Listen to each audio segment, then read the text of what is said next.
Salut les amis, ça va j'espère. Bon, moi ça va bien. Aujourd'hui c'est une belle journée. J'ai dormi, je me suis réveillé avec une coiffure automatique là. Disons mes cheveux ont décidé de se dresser tout seul. Je sais pas pourquoi, mais ça s'est dressé tout seul. Donc, s'il y a quelqu'un qui sait ce qui cause ça là, vous pouvez m'expliquer. Ça va m'aider. Mais déjà, j'ai reçu un message hier. Il y a un de mes amis qui est arrivé au Canada. Ça m'a rappelé ma première fois au Canada. Comment ça s'est passé? Première fois au Canada, je suis arrivé le premier jour. Genre, moi d'abord, mon erreur, ça a été de trop me préparer pour venir. Déjà, c'était ça mon erreur. Parce que si j'étais venu sans me préparer, je pense que ce qui m'est arrivé là, ça n'est pas m'arriver. Du genre, j'explique. Déjà au pays, avant de venir, mon frère m'avait dit du genre, n'achète pas des vêtements en Côte d'Ivoire pour arriver au Canada. C'est pas bon. Parce que du genre, les trucs sont pas adaptés, tout ça. Moi, je lui ai dit, oh, va là-bas. Pourquoi? Comment les trucs sont pas adaptés? Non, j'ai parti avec la mère. On a acheté des vêtements dans une surface là, des vêtements de neige. Bon, d'après eux, c'est des vêtements de neige. On a acheté le truc. J'ai porté ça. Maintenant, arrivé à l'aéroport, pour ceux qui ne savent pas, à l'aéroport, il y a des magouilleurs qui font des trucs, je vous explique. Là, c'est un truc que vous devez savoir automatiquement. Les magouilleurs, là, eux, les gens, ils sont à l'aéroport, ils sont arrêtés. Pour ceux qui ne connaissent pas, ils vont faire semblant comme si ils vont t'aider à avoir tes bagages. Or, le truc, c'est que ils font quelque chose qui est normal, que toi-même tu peux faire, et puis tu vas payer pour ça. Par exemple, quand tu dois monter dans l'avion, tu as droit à 2 sacs de 23 kilos et un sac de 15 kilos dans l'avion, en plus de ton sac à dos. Or, moi, ils ne savaient pas ça. Moi, pour moi, j'avais juste droit à 2 sacs de 23 kilos et puis un seul sac de 15 kilos. Or, un seul sac de 15 kilos, je pensais que c'était mon sac à dos. Or, ça compte pas. Ça, je ne savais pas. Le gars nous a pris combien? 40 000, 36 000, un truc comme ça. Fait semblant comme si il allait voir le pilote ou bien il allait voir qui travaille à l'aéroport là-bas pour nous permettre de mettre les 15 kilos là en plus dessus. En tout cas, j'ai compris mon erreur quand j'étais dans l'avion. Après, arrivé à Bruxelles, parce que c'était les sacs d'attiqué, les boules d'attiqué, les semoules de manioc, ceux qui connaissent dessus ce nom-là, les semoules de manioc. J'en avais des gens de 15 kilos dans un bord, les sacs en plastique là. Voilà, donc genre, arrivé à Bruxelles, l'aéroport était tellement grand et puis on a eu tellement de retard avec l'avion qui a fait beaucoup d'escales. Normalement, on devait faire 6 heures d'escale. On est arrivé, on dit il reste 15 minutes pour que l'avion parte. Je connais rien. Comment il me retrouver? Je me suis renseigné dans mon petit anglais là. Ils m'ont montré. J'ai commencé à courir avec le sac là. Courir avec ça. Le sac s'est déchiré dans l'avion. Le sac s'est déchiré dans l'aéroport là. Voilà, tu sais qui fait. C'est pas terre. Tout le monde me regarde comme ça. J'ai commencé à ramasser mes boules d'attiqué pour me mettre dans mon sac. Après, j'ai commencé à recourir encore. Jusqu'à ce que j'arrive devant le truc. Devant. Comment il s'appelle ça? Quoi d'embarcation, bien quoi là. Donc, je suis arrivé là-bas. Arrivé là-bas, madame m'a dit petit, tu as la chance, hein. Il restait combien? Il restait 2 à 3 minutes pour que l'avion décolle. Ok. Je suis monté dans l'avion, je suis arrivé comment on appelle ça, à l'aéroport de Montréal. Et puis de là-bas maintenant, je suis arrivé. De là-bas, de là-bas, je suis descendu. J'ai pris un autre avion pour descendre à Ottawa. Arrivé à Ottawa aussi, mes bagages ne viennent pas.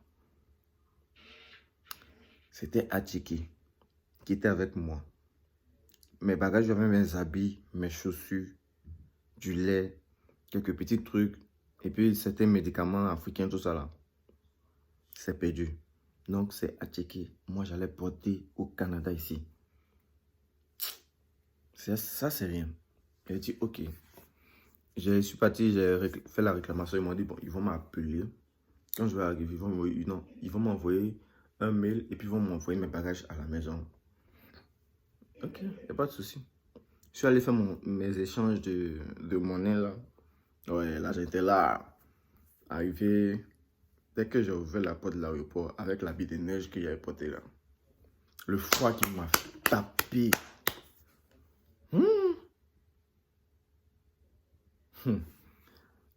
Donc, il y a un truc. Si vous venez en période de genre, à cette période, à partir de cette période-là, où il commence à faire -1, -4, -3, les gars, demandez ou bien cherchez quelqu'un que vous connaissez ici. Ou bien, si vous portez un pull du pays là, portez 3 vêtements en bas. En tout cas, portez 3 vêtements en bas. Parce que ça sera un changement de température, non. C'est mal bizarre. Ça. Donc, c'est ça. C'était juste pour expliquer. Maintenant, arrivé là, dès que tu sors de l'aéroport, les taxis sont déjà garés là. Donc, chacun son tour, prenez un taxi. Je viens, voilà une cylindrée. Je regarde, mais c'est un taxi. Ah, vois-tu ça là, c'est un taxi? Je dis, oui, c'est un taxi. Ok. Donc, j'emprunte la cylindrée. J'ai commencé à snapper avec mon Samsung. Combien là? En tout cas, c'est perdu. C'est un bossé. Donc, snapper. Arrivé dans le coin. Le chauffeur dit, retrouve pas à la maison. Il dit, aïe, comment ça tu retrouves pas à la maison? Tu n'as pas ta carte ou bien un truc. Il dit, non, mais on est arrivé dans le secteur où la maison que tu as dit qu'il a est. Mais je ne vois pas la maison. Je dis, ah. Moi, en fait, j'avais loué la maison étant au pays. Par le biais d'un membre de la famille de ma maman qui est lui au Canada ici, mais qui n'est pas où je suis, qui est à 6 heures de route de où je vis actuellement. Donc lui, là, il n'a jamais vu la maison. Je lui ai demandé des photos de la maison. Il m'a dit, mon petit, ce n'est pas les images qui sont importantes. C'est que tu as une maison à louer. Je dis, ok, il n'y a pas de souci. Non, on ne trouve pas la maison.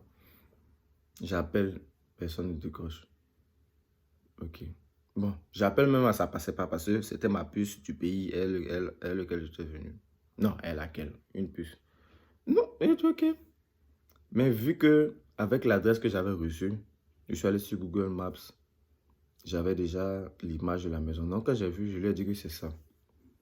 Il m'a dit, ok, je suis venu. Il n'a même pas pu dormir.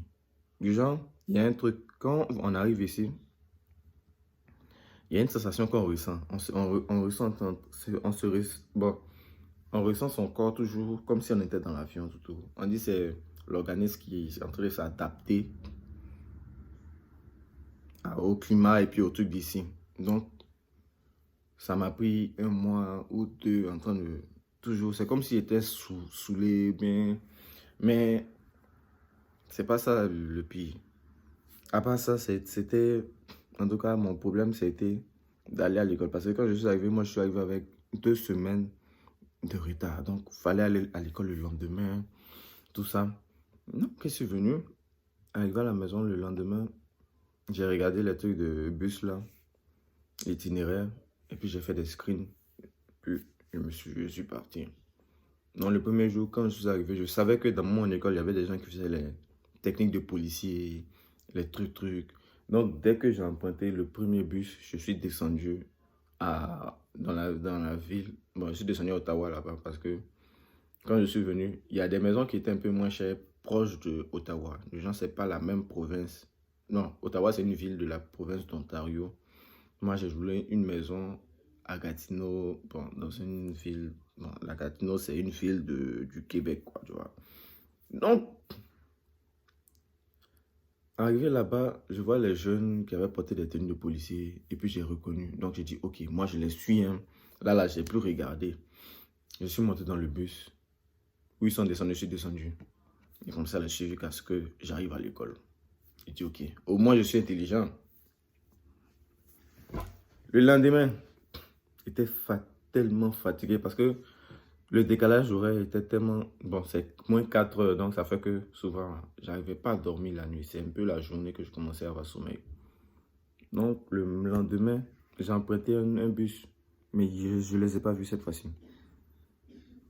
En train de faire le truc, j'ai mis une alarme et puis j'ai dit, bon, attends, hier, dormi légèrement vu qu'il y a beaucoup d'arrêts avant d'arriver à l'école. Et puis, je pense que je vais me réveiller. Je me suis réveillé hyper loin, j'étais perdu. Ouais, j'étais perdu. Ce qui est important, en tout cas, ce qui est important au Canada quand tu viens d'arriver, il faut avoir quelqu'un pour t'indiquer la route. Il faut avoir quelqu'un pour te montrer ce qu'il faut faire, ce qu'il ne faut pas faire. En tout cas, je vais faire une autre vidéo aujourd'hui où je vais expliquer ce qu'il faut pour venir au Canada et ce qu'il faut quand tu arrives. En tant qu'étudiant, parce que c'est ce que moi je connais. Donc, c'était tellement difficile. Parce que, gens, après ça, Dieu merci, mon oncle m'a permis de rencontrer une autre personne que je remercie, qui m'a montré, bon, qui m'a expliqué certains trucs d'ici, qui m'a donné certains, il y avait des chaussettes même d'hiver qui m'a donné, tout. En tout cas, je remercie ce monsieur-là et puis voilà quoi. Donc, pour ma première fois, brièvement, c'est ce que je peux dire. Faut pas que je dure trop pour perdre votre temps. Donc, on se dit à la prochaine vidéo pour l'explication de comment venir au Canada et quel papier ou quoi il faut faire de façon importante ici. On se dit à la prochaine et puis ciao. Bon, en espérant que mes cheveux tombent aussi là.